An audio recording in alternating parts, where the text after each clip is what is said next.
এই পৃথিবীতে প্রত্যেকটা ভালো মানুষের মুখোশের পিছনে থাকে একটি লুকানো খারাপ কিছু অংশ।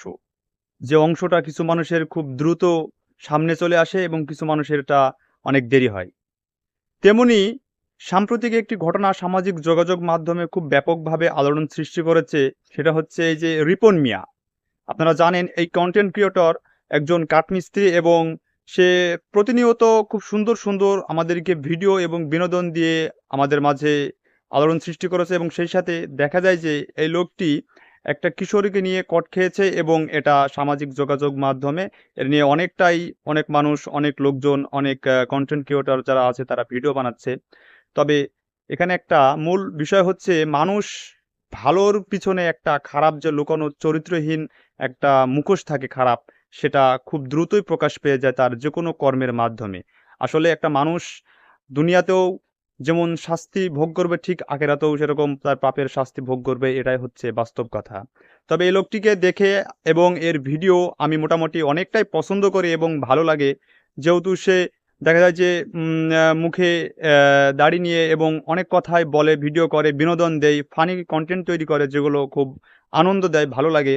তবে আসলে এই বিষয়টি খুবই খারাপ লেগেছে যে এরকম অনেক মানুষই আছে দেখা যায় যে তাদের চেহারা সুন্দর, লেবাসধারী মানুষ, ধার্মিক, কিন্তু এদের কর্মকাণ্ডগুলো অনেকটাই জঘন্যতম।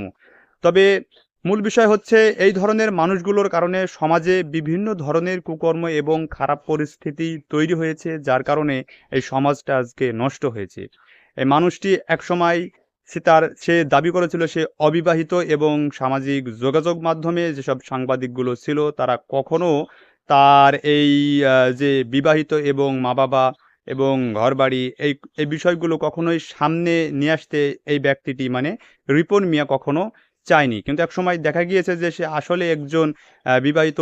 আর এছাড়াও মোটামুটি দেখা যায় যে সে অন্যের বাড়িতে কাজ করে, কাঠমিস্ত্রির কাজ করে, ঘর কাজ করে। সে কাজগুলো ভিডিও দেয় এবং ভিডিওগুলো মানুষ দেখে এবং মানুষ বিনোদন উপভোগ করে। কিন্তু এখন যে বিষয়টি হলো সেটা হচ্ছে যে সে একজন কিশোরীকে নিয়ে একজন এক কথায় স্কুল ছাত্রীকে নিয়ে যে ধরা পড়লো এবং ধর্ষণের একটা অভিযোগ তার বিরুদ্ধে উঠলো। এই যে চরিত্রের উপরে একটা দাগ লেগে গেল, মানুষ কিন্তু তাকে আর ভালো চোখে দেখবে না এবং তাকে পছন্দ করবে না। যদিও মানুষ খারাপ কিছু খুব বেশিদিন মনে রাখে না, সময়ের সাথে, সাথে তাল মিলিয়ে সবকিছু ভুলে যায়। এটাই হচ্ছে প্রকৃতির নিয়ম।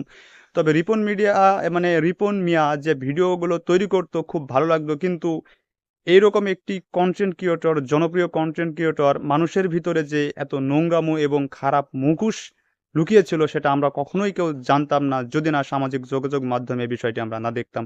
দেখলাম যে কিছু মানুষের সামনে হাত পা জোর ধরে মাপ চাচ্ছে এবং বলতেছে সে বিষয়টি ভুল হয়েছে।